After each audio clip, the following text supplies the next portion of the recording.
안녕하세요. 정수환입니다. 주식과외 1타 오늘도 SK증권 조성우 부장과 함께합니다. 어서 오세요. 안녕하세요. 네. 일단 전일 시장 그동안 또 강했던 모습을 보였던 만큼 약간의 숨고르기에 들어갔습니다. 이렇게 시장이 약해지면 테마주가 쫙 올라오잖아요. 네, 그렇죠. 테마주와 함께 조선건설, 또 자동차 부품주가 좋았고 네. 우리 또 자동차 부품주로 구분되는 우리의 아이. 동화성이 어제 또 장중 6%까지 가더라고요. 좀 더 힘내줬으면 목표가 딱 됐을 텐데 그러니까요. 살짝 못 미쳐가지고 오늘 좀 종목 우리 포트 좀 점검도 좀 해드릴 거고 좀 약간 종목 변경도 있으니까 뭐 포트 점검 한번 하고 오늘 또 이제 과목 또 수업 시작하도록 하겠습니다. 네, 어제 또 뉴페이스까지 등장한 만큼 오늘 이렇게 우리의 포트 정리 한번 해보도록 하겠습니다. 이제 딱 봐도 좀 자리가 잡혀가는 것 같아요. 그러니까요. 그죠? 잡혀가고 있는데 오늘 이제 5종목이죠. 그러니까 제가 우리 일타 교실에서 절대 5종목 넘어가지 않는다고 말씀드렸는데 오늘 그 일타픽으로 우리가 좀 갖고 있던 롯데 정밀화학을 이제 편출을 할 거예요. 네. 물론 뭐 현재가는 뭐 마이너스 3%라 그렇게 크게 뭐 나쁜 상황은 아닙니다만 전략상 좀 탄력이 좀 둔화됐다는 판단에서 일단 이제 요 자리를 비울 겁니다. 비우면 그러면 이제 나머지는 다 빨간 것만 남네요, 일단. 그죠? 흐름이 좋아요. 제가 일타 교실에 우리 포트의 컨셉이 뭐죠? 자, 빨간 걸로만 좀 채우자의 컨셉인데, 일단 요 녀석이 빠지면 빨간 거 남고, 이제 새로운 녀석이 들어와서 이제 그 녀석도 빨갛게 물들면 풀 레드가 되겠네요. 자, 네. 근데 롯데 정밀화학을 이제 편출하는 이유를 좀 설명을 좀 드리도록 할게요. 그럼 넘어가서 차트를 보면서 설명 네. 들어보겠습니다.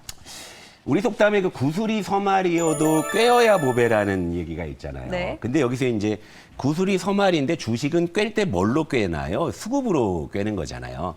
근데 바로 그 수급에서 조금 이제 변화가 있어가지고 최근에 그 이제 쭉 이렇게 바닥에서 이렇게 우상향을 할 때 수급 주체를 활약해주는 외국인이 최근에 변심했는지 이번 주 내내 이걸 파는 거예요.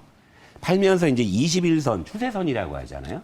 추세선은 이제 이탈을 했습니다. 이탈을 했기 때문에 요거 이제 단기적인 추세가 좀 깨졌다라는 판단에서 이제 또 탄력이 좀 둔화됐다는 판단. 그리고 요즘에 시장이 어쨌건 뭐 좀 조금 요즘에 며칠 주춤하긴 했지만 반등 국면이잖아요. 맞아요. 거기서 역주행하는 애를 굳이 뭐 우리가 너그럽게 가지고 있을 이유는 없다라는 판단에서 전략적으로 편출하는 거고요. 그리고 아까 5개 있었는데 뭘 하나 또 넣으려면 뭘 하나 비워놔야 되는 상황이잖아요. 그쵸. 그러니까 이제 전략적으로 그렇게 이제 편출한다. 그러나 반도체나 2차 전지 등의 중장기적 모멘텀은 유효하다라는 관점. 그러니까 종목이 뭐 나빠서 빼는 건 아니라 우리의 포트 전략상 편출을 한다. 이렇게 좀 보시면 될 것 같아요. 네, 수급 이탈을 보였기 때문에 전략상 이렇게 후퇴하는 전략으로 롯데 정밀화학 했는데요. 그래도 반도체 2차 전지에 대한 네. 모멘텀 유효하다라고 했는데 네. 또 한 시청자분께서 궁금해하셨어요. 네. 이 롯데 정밀화학도 반도체로 구분할 수 있는 거냐라고 또 질문을 주셨거든요. 그렇죠. 뭐 사실 그렇죠. 예전에 뭐 비료하던 회사가 무슨 반도체 뭐 이렇게 생각하실 수 네. 있는데 요걸 보여드릴게요. 자, 롯데정밀화학의 IBK 투자증권에서 5월 19일에 나온 리포트를 발췌한 거예요. 네. 자, 삼성전자, SK하이닉스양 반도체 수요 증가에 대비하기 위하여 약 160억을 투자하여 TMAC, 빨갛게 해놨어요. 이따 설명드릴게요. 1만 톤 증설 계획, 그리고 전해조 2호기를 증설하는 한덕화학, TMAH 업체에 네. 공급할 전망. 이게 반도체예요. 자, TMAH는 뭐냐면 반도체 및 LCD의 현상액을 얘기하는 겁니다. 그리고 TMAC는 반도체 및 LCD 현상액의 핵심 원재료죠. 그러니까 전자재료. 반도체 수혜 봅니다. 그죠? 그러니까, 물론 뭐 이제 과거의 롯데정밀화학을 생각하시면은 이제 또 이게 좀 선뜻 이해가 안 되실 수가 있는데, 최근에 화학기업들이 지금 2차 전지의 반도체 지금 소재 쪽에 상당한 모멘텀을 다 가지고 있어요. 그렇죠. 그러니까 롯데정밀화학이 반도체 수혜도 본다라는 점 그 시청자분께 꼭 제가 알려드리고 롯데정밀화학은 이제 AS로 계속 종료하겠습니다. 네. 네, 반도체 핵심 원재료를 또 했기 때문에 관련주로 구분이 되었습니다. 편출 종목으로 체크를 해봤고요.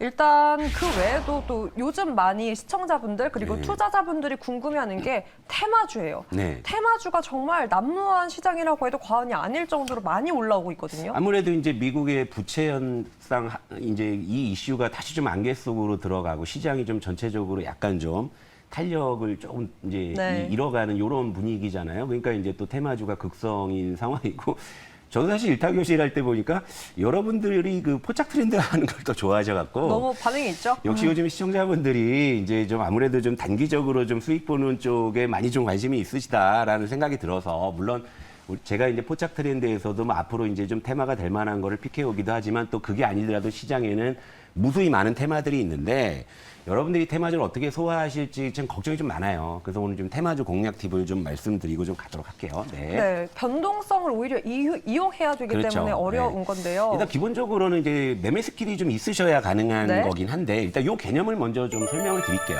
네, 주가의 삼박자. 주가의 삼박자 여러분 다 들어보셨을 거예요. 주가의 삼박자 뭐냐면 재료, 이슈죠. 그리고 수급, 그리고 실적이잖아요. 주가의 삼박자가 어우러지면 대시세가 나오는 게 최근에 2차 전지가 그랬잖아요. 재료 좋죠.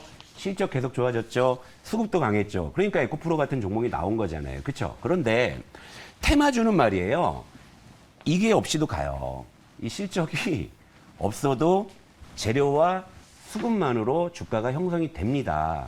그렇기 때문에 주가의 연속성이나 이제 이런 거를 보장할 수가 없는 거예요. 그러니까 수급으로 막 올라갔다가 그 수급이 실적으로 이제 증명해내지 못하는 상황이라면 수급이 쫙 빠져가지고 주가는 그냥 가라앉는 거죠. 그러니까 테마주는 그래서 항상 반짝 솟구쳤다가 제자리 가고 반짝 솟구쳤다 제자리 가고 하는 걸 무수히 반복을 하는 거죠. 그러니까 여기서 우리가 힌트를 얻는 게 뭐겠습니까? 테마주는 물리면 안 되잖아요. 그렇죠? 그렇죠. 이런 거죠. 근데 최근에 예를 들면 이제 한 테마주의 차트를 제가 보면서 또 한번 설명을 좀 드리도록 할게요. 네, 그럼 차트를 통해서 테마주의 예시 그리고 전략 팁 이어가 보도록 할게요. 종목명은 뭐 당연히 공개는 안 할 거고 네. 어느 우크라이나 재건 테마주입니다. 아, 요즘도 재건 테마주가 계속해서 예. 관심받고 있어요. 최근 4일 동안 이 종목이요 140%가 급등했는데 어제는 또 윗꼬리가 왕창 달린 오. 거잖아요. 그렇죠. 그러니까 어떻게 보면 이제 이런 종목들은 자 주가가 여기 있든 여기 있든 여기 있든 제가 이제 이 종목의 재무 현황을 보니까는 다들 실적으로는 설명이 안 되는 주가가 지금 이제 수급만으로 움직이고 있는 이런 상황이거든요. 그러면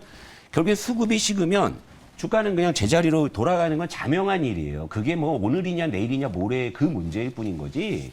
이 주식이 뭐 중장기적으로 우상향한다 이렇게 판단할 수는 없는 거거든요. 그러니까 여기서 여러분들이 조금 수익을 보겠다고 이렇게 들어가시는 게 얼마나 이게 위험천만한 일인지를 한번 좀 생각해 보셨으면. 그러니까 제가 시청자 여러분들의 포트를 제가 이제 점검을 해드리게 되면 대부분 다 테마주를 고점에 매수하셔가지고 꽉 물려 있는 종목들 너무 최소 몇 개는 많죠. 있는 맞아요. 거예요. 그러니까 제가 노파심에 걱정이 돼서 제가 말씀을 드리는 건데 이런 종목들은요. 고도로 숙련된 트레이더가 아니라면 사실 승산이 거의 없다라고 보시는 게 맞아요. 그러니까 제가 이런 게 있습니다, 여러분.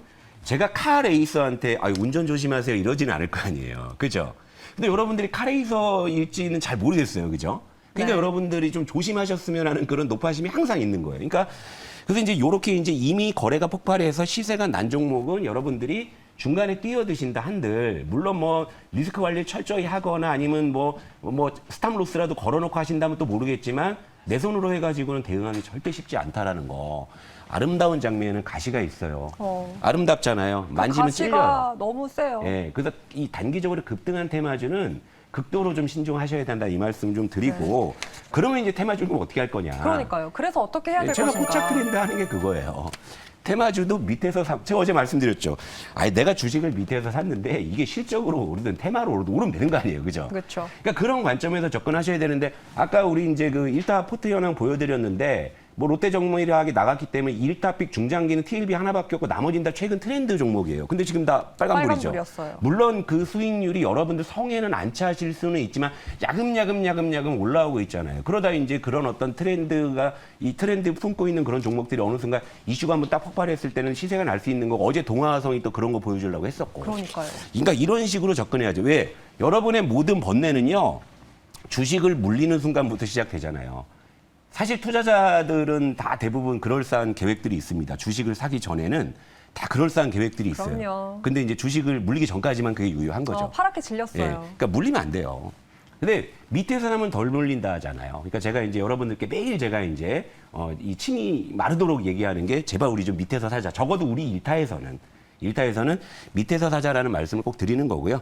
어제거 이제 테마주를 하실 때도 지금 현재 이렇게 그 부각돼 가지고 주가가 막 급등락을 반복하는 것보다는 앞으로 이 무엇이 테마가 될지 그걸 좀 선점하는 거. 사실 저희 트렌드가 바로 거기에 방점이 그렇죠. 있는 선점. 거니까 여러분들이 테마주로 한번 좀 이렇게 좀 그럴싸한 수익을 좀 얻고 싶으시다면 미리 선점하는 것이 중요하다는 말씀을 꼭 드리도록 하겠습니다. 네, 그래서 오늘의 수업 주제는 무엇이었을까요? 물론 뭐 다 해당되는 거지만 여기 테마주 결혼하지 마세요. 잘가 테마주. 예, 잠깐 연애하다 아니다 싶으면 빠르게. 빨리 등 돌려야지. 괜히 이러다 정 들어버리면요. 이거 평생 반려주식 됩니다. 테마주랑.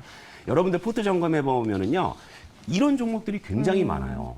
그러니까 이런 종목들 사실은 뭐 한 반토막 나거나 막 30%막 물려 있고 이러면은 그거 버리기도 쉽지 않으니까 내 의지와 상관없이 그냥 이렇게 뭐 가져가는 거죠. 그러니까 네. 뭐 이제 방송 보시는 시청자 여러분들 중에서는 이렇게 좀 연세가 있으신 분들이 아유 이 지긋지긋한 이 왼수 같은 하면서도 같이 사시는 건 그건 부부니까. 근데 주식은 그럴 필요 없는 거잖아요. 그러니까 여러분 항상 테마주를 하실 때는요 짧게 대응하는 것이 좋고 내가 매매에 숙련되지 않는 그런 사람이라면 안 하시는 게 좋고요. 그리고 하더라도 짧게 연애만 하고 빠지시는 거를 말씀드리도록 하겠습니다. 네, 언제나 조성우 부장이 강조하는 것입니다. 테마주도 마찬가지고요. 추격보다는 저점 매수를 통해서 리스크를 최대한 줄여보자라는 전략으로 오늘도 함께했습니다. 그 밖에도 궁금한 사항들, 내 종목들, 내 포트들 어떻게 하지 고민, 하단에 계속해서 방법 저희가 제시해드리고 있으니까요. 해결책 함께 고민해보도록 하겠습니다. 오늘도 SK증권 조성우 부장과 함께했습니다. 고맙습니다.